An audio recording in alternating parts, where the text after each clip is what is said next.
Dr. Haja Kurniasi Mufidayati, selain menjadi anggota DPR RI, beliau juga merupakan seorang pengajar di Universitas Muhammadiyah Jakarta. Ketenaga kerjaan, kesehatan, dan kependudukan adalah ruang lingkup kerja beliau di Komisi 9.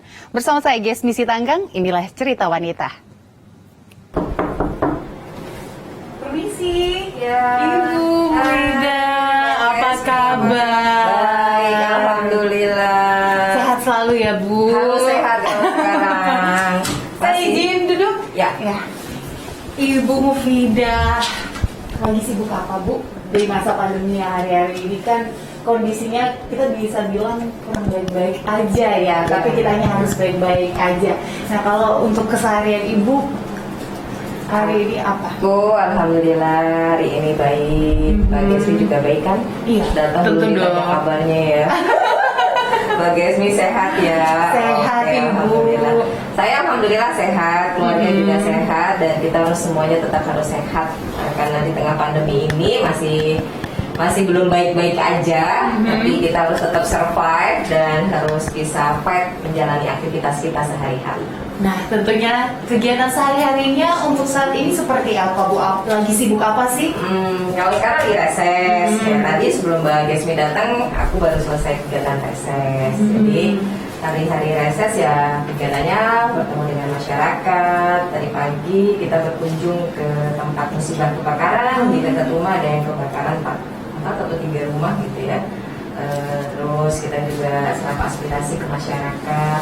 Kalau di Komisi 9 kan banyak isu ya, kayaknya jadi kayak apa namanya, never ending story gitu di Komisi 9 itu, karena pandemi ini kan kaitannya sama kesehatan. Kita kan di Komisi 9 isunya isu kesehatan, ketenaga kerjaan.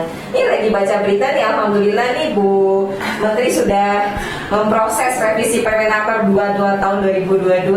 Akhirnya ya, Bu. Akhirnya alhamdulillah. Dengan semua pro kontra di masyarakat, bahkan Ya. lebih banyak kontra sebenarnya.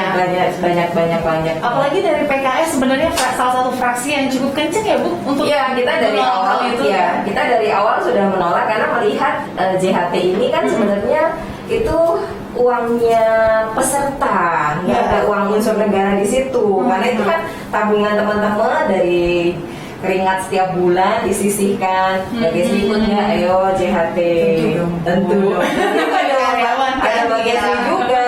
Saya sebagai dosen juga ikut loh, gitu ya. Artinya itu adalah uang peserta, murni milik peserta. Jadi ya harusnya dimudahkan ketika dibutuhkan untuk mengambil, karena kayak sekarang ini kan teman-teman lagi banyak PHK gitu kan, teman-teman tenaga kerja gitu kan, jadi ya harus dimudahkan. Ya alhamdulillah Bu Menteri menerima untuk diberikan perubahan.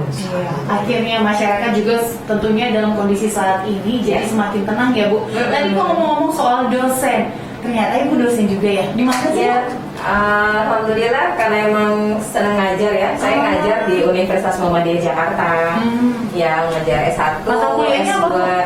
ngajar di FISIP, di prodinya Administrasi Publik. Kalau S1, yang di S2-nya ngajar di Magister Ilmu Administrasi di FISIP juga di Nah, UNJ. Bu Fida kan ini seorang dosen, anggota dewan juga. Ini mengatur waktunya gimana sih, Bu? Kayaknya sibuk banget, workaholic, suka banget kerja, Bu. Sebenarnya ya kita mencoba mengoptimalkan waktu yang Allah berikan kepada kita ya. Kita sudah banyak diberikan karunia oleh Allah Subhanahu Wa Taala berupa kesempatan kuliah sampai S3 gitu di UI gitu ya, dari S1 di Semarang, S2, S3 di UI. Kayaknya jadi punya tanggung jawab moral aja gitu loh Mbak Gesmi. Kayaknya harus berbagi ilmu juga ya. Nah, sarana yang paling pas buat berbagi ilmu itu ya jadi dosen ya. Alhamdulillah bergabung di UMJ langsung bisa dapet nomor induk dosen nasional NIDN, dan ya udah terus berkarir di situ. Sejak tahun berapa, Bu? Udah lama ya, tahun berapa ya aku lupa. Udah lama lah, sebelum di DPR RI sudah mengajar di UMJ. Berarti awalnya itu kalau dibilang karir, dosen dulu baru menjadi anggota dewan gitu ya, Bu? Nah, kenapa Bu sebenarnya terpanggil untuk menjadi anggota dewan?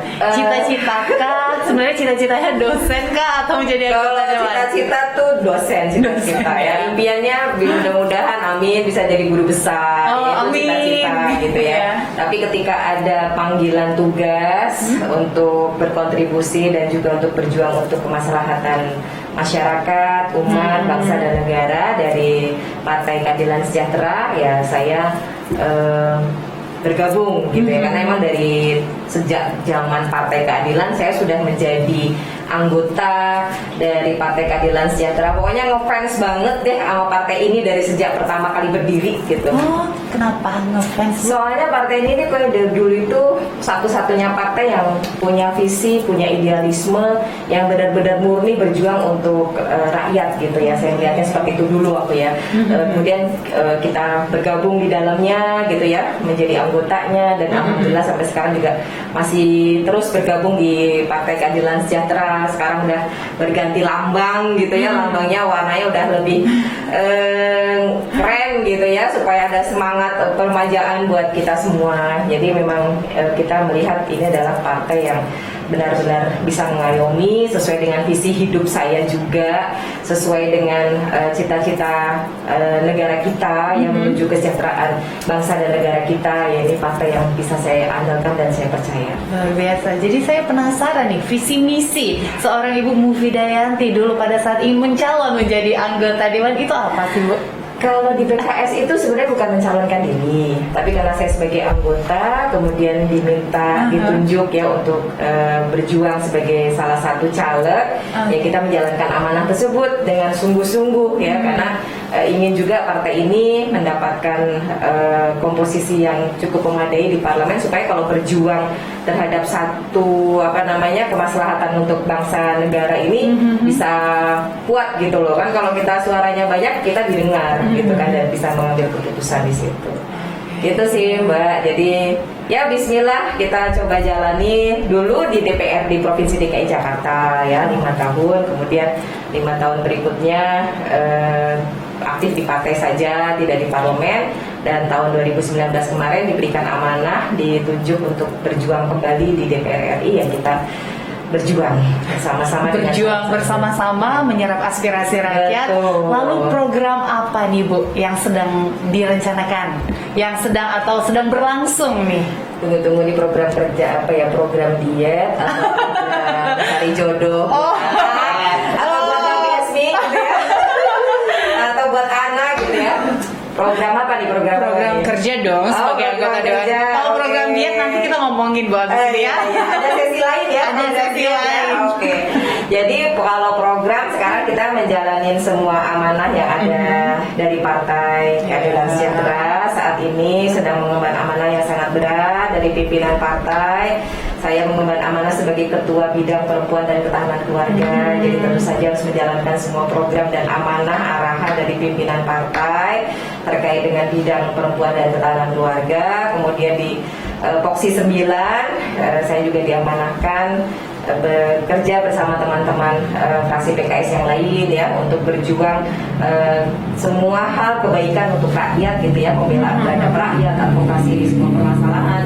Karena di Komisi 9 ini ya kayak tadi aku bilang, kayak never ending story gitu ya, banyak banget isunya gitu ya. Terus kayaknya kesehatan itu benar-benar banyak PR banget di Indonesia. Jadi kita programnya adalah tentu saja sesuai dengan tugas dan fungsi di DPR RI, fungsi budgeting ya kita juga lakukan pada saat pembahasan anggaran ya. Kemudian juga fungsi pengawasan yang saat ini pastinya yang sedang kita lakukan adalah program untuk melaksanakan pengawasan yang lebih ketat ya. Makanya kayak isu JHT, kemudian ada Impres 1 2022 tentang PBJS sebagai syarat banyak hal ya. gitu ya. Itu juga kita berikan masukan, berikan pengawasan. Begitu juga dengan tugas kerja dari mitra-mitra Komisi 9 yang lainnya, ada BKKBN, BPJS Kesehatan, BPJS Tenaga Kerja juga nih yang uangnya banyak banget gitu ya, yang lagi dikelola investasinya. Kita juga ada panja banyak ya di Komisi 9 ya. Banyak yang sedang kita lakukan, mohon doanya mudah-mudahan bisa semua dijalankan amanah-amanah. Amin. Pekerjaan yang never ending story itu, tapi sebenarnya saya yakin dengan Ibu Mufidayanti dengan semangatnya dari awal yang sangat ngefans dengan fraksi PKS ini. Itu memang tidak bisa pindah ke lain hati. Tidak bisa pindah ke lain hati. Saya sebenarnya penasaran nih Bu tentang tanggapannya soal BPJS menjadi salah satu syarat untuk membuat banyak hal gitu saat ini. Ya, Tanggapan Ibu? kita ngobrol lebih lanjut, kita pindah yuk. Oh. Ntar mata saya ke ini terus nih. Boleh, kita pindah ke ruang